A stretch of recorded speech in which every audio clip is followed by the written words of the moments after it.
l'Argentine était une terre d'asile pour les réfugiés politiques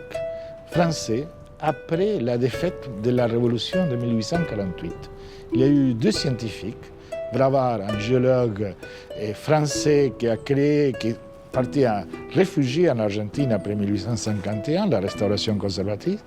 et il a créé le musée géologique d'Entre Ríos et a participé beaucoup à l'activité en géologie, en géophysique en Argentine. Mais l'autre qui est très très connu en Argentine, c'est Amadé Jacques, un normalien, un philosophe, qui était le recteur, le doyen du Colegio Nacional Buenos Aires, l'équivalent d'une certaine façon du lycée Henri IV à Buenos Aires,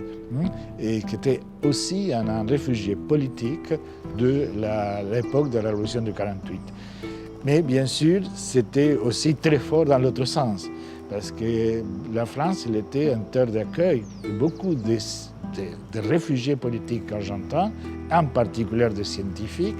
Déjà en 1966, à l'occasion d'une des différentes dictatures militaires argentines, il y a eu la fermeture de l'université de Buenos Aires, qui était très importante. Et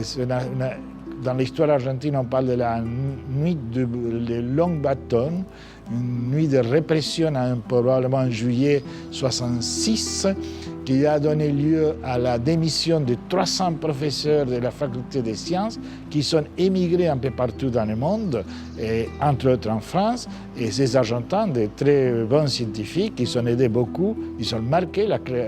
l'école française en développement de la biologie moléculaire, de la biophysique. C'était un des premiers scientifiques qui ont travaillé de façon importante dans ce secteur. Mais après, il y a eu la plus forte dictature qu'a vécu l'Argentine, en 1976, et dans laquelle il y a eu beaucoup de scientifiques, et pas seulement des scientifiques, qui sont émigrés, qui sont trouvés refuge en France, et dans cette groupe des Argentins qu'on est arrivé, moi-même je suis arrivé en décembre 1976, il y a eu une vingtaine de physiciens disparus, et Alfred Kastler, le physicien, le prix Nobel français, a présidé un comité de physiciens français pour la libération des physiciens argentins, qui a développé toute une activité de dénonciation et de solidarité pour la défense des droits de l'homme en Argentine.